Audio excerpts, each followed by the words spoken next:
Salut bande de geeks lumineux, Emmanuel Pampuri qui vous parle dans le poste une nouvelle fois pour vous présenter une nouvelle caméra. Alors quelle nouvelle caméra il s'agit? Bah oui, je sais, je suis un petit peu à la bourre, il s'agit de la FS5.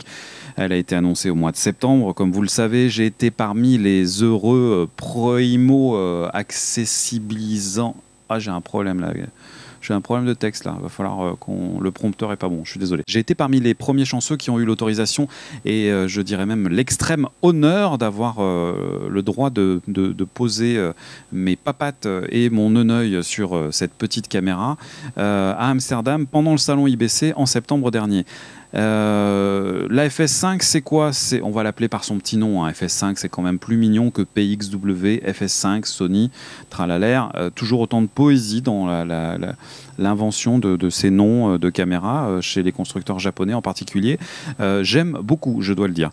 Donc PXW FS5 c'est quoi? C'est une caméra qui est ni plus ni moins que la petite sœur de la FS7 qui était sortie un an plus tôt et que j'avais particulièrement apprécié. Je trouve que Sony est dans une dynamique très très intéressante en ce moment avec des prix qui sont de plus en plus en accord avec la loi du marché, la tendance actuelle du monde dans lequel nous nous trouvons, avec des outils toujours plus performants et faut bien dire quand même beaucoup moins coûteux qu'avant. Donc c'est un capteur Super 35, exactement le même que la FS7, c'est-à-dire la même famille que la F5 et la F55, qui sont les grandes sœurs de ces caméras-là, dans un monde encore plus pro chez Sony et encore plus cher aussi.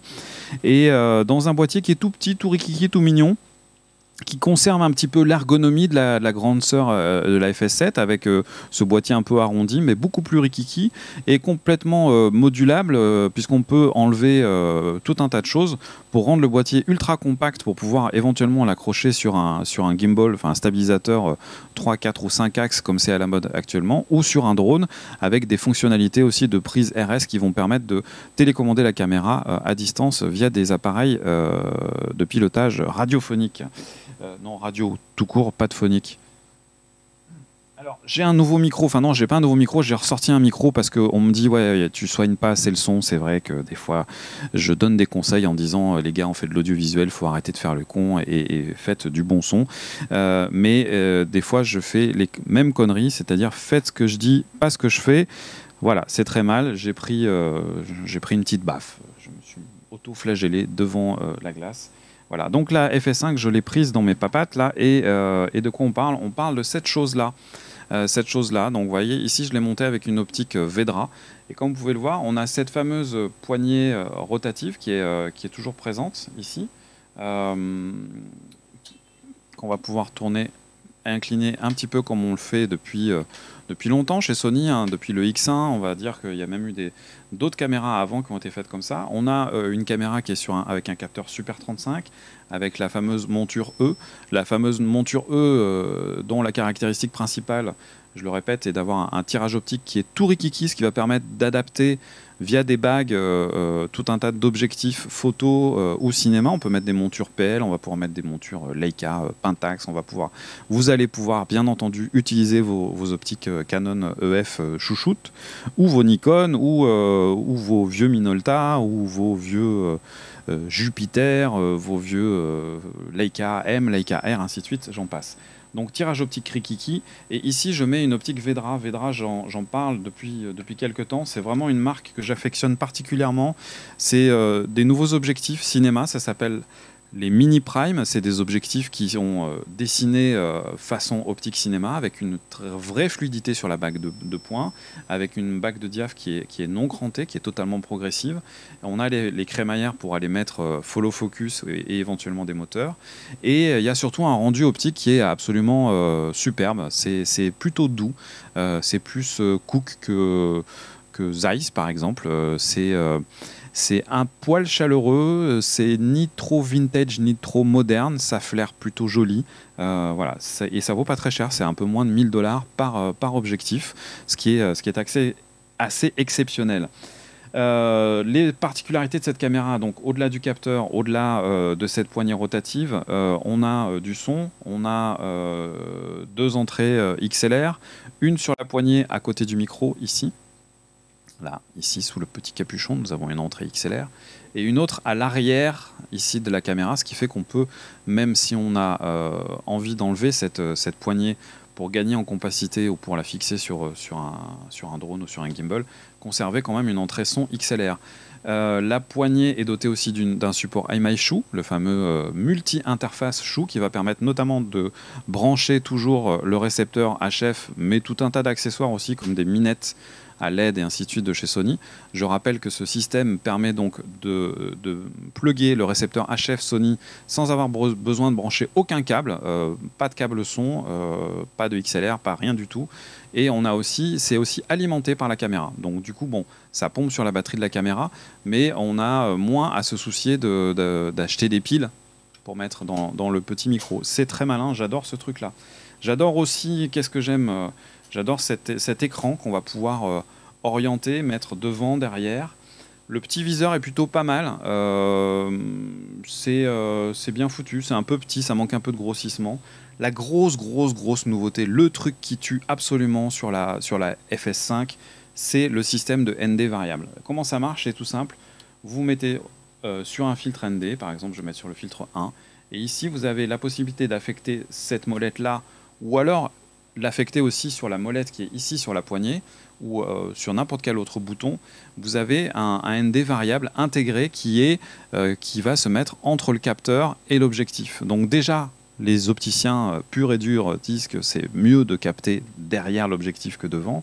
Mais en plus, ça va, en termes de praticité, c'est absolument génial. J'imagine que vous avez l'habitude d'utiliser des filtres ND variables ou pas du tout sur vos objectifs. On a toujours le souci d'avoir le bon filtre qui soit optiquement le plus clean possible. Ils ont tous un rendu qui est plus bleu, plus jaune, plus vert, plus ceci, plus cela. Des polarisations qui sont parfois particulièrement moches.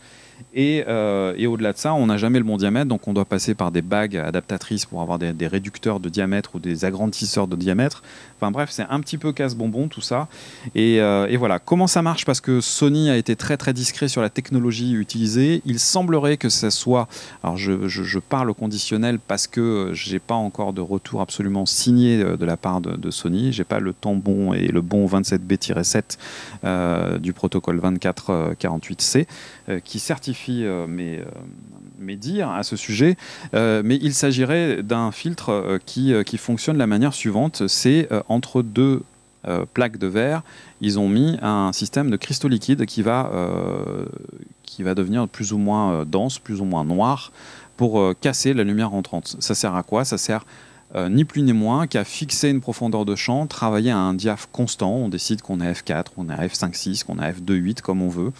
Et en fonction des changements de lumière, on va pouvoir quand même garder ce diaph et éventuellement compenser les changements de lumière à cause des nuages ou à cause du fait qu'on change de lieu, qu'on passe de l'intérieur à l'extérieur par exemple, sans avoir à bouger ni son shutter, ce qui est très moche quand même au cinéma, de bouger son shutter, ça se fait pas. Voilà, c'est comme ça. Pour ceux qui ne le savaient pas, je vous le dis, ça se fait pas. Voilà. Mais plutôt de bouger sa profondeur de champ. Si on ferme le diaph, on augmente la profondeur de champ, donc on a moins les jolis bokeh. Donc si vous voulez avoir du joli bokeh tourné en extérieur, il vous faut un filtre ND, voire un filtre ND variable. Et là, Sony l'a intégré à l'intérieur de la caméra. C'est pour moi la vraie grosse nouveauté de cette petite caméra. Sinon, quelles sont les grosses différences ?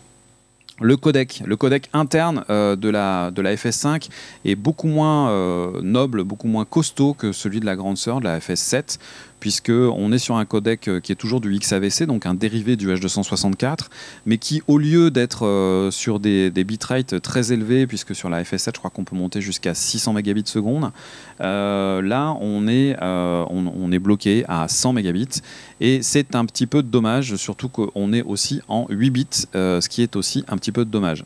Ça, c'est uniquement en 4K. En HD, si vous voulez vous contenter de la HD, vous avez droit aux 10 bits. Voilà, donc c'est le petit bémol parce que je trouve ça un peu dommage de différencier autant cette caméra de sa grande sœur de façon aussi, je vais dire pénalisante, même si c'est un peu too much comme mot.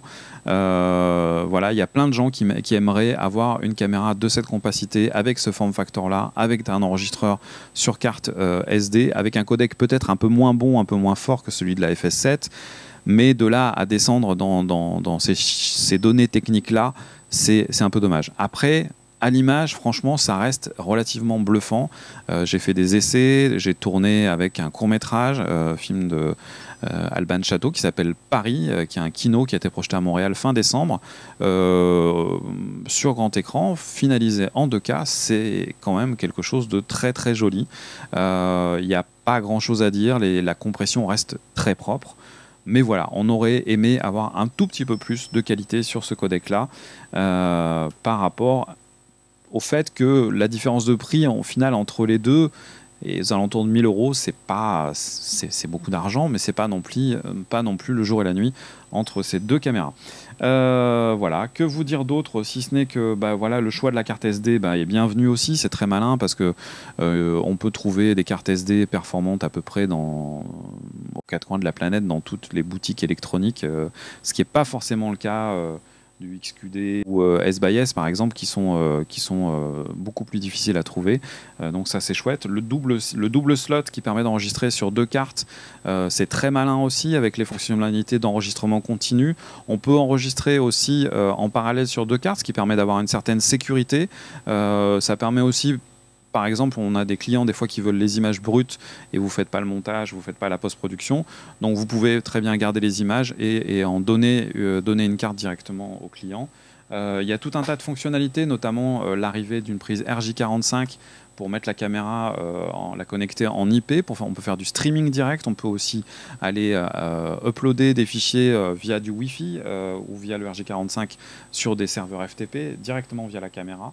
Bref, il y a vraiment plein de choses très très très malines sur cette caméra, avec une ergonomie qui devrait satisfaire autant les gens qui ont une habitude vidéo que les gens qui ont une habitude cinéma. On va pouvoir parler soit en ISO, soit en gain, en fonction de quel milieu professionnel on vient. On va pouvoir aussi travailler son obturateur en degrés ou en fractions de seconde. Voilà, moi je suis assez emballé par cet objet. Pour finir, on peut aussi enregistrer le signal vidéo soit en SDI, soit sur le HDMI, sur un enregistreur externe. Je vous préconise le Pix E5 par exemple, qui est vraiment très chouette, mais ça marche aussi bien entendu sur les Shogun et autres appareils de chez Atomos ou de chez Aja ou de chez les fameux Odyssey Q7 de chez Convergent Design. Voilà, donc c'était Emmanuel Pampuri en direct pas en direct puisqu'on est totalement en différé, qui vous présentait la PXW FS5, premier retour d'utilisation sur cette caméra. On va se quitter en regardant quelques images de ce court-métrage qui s'appelle Paris, réalisé par Alban Chateau et que j'ai eu la chance de photographier. À très bientôt pour des nouvelles, des nouveaux trucs de machin, de bidule, où je parle de technique. Et salut les geeks lumineux.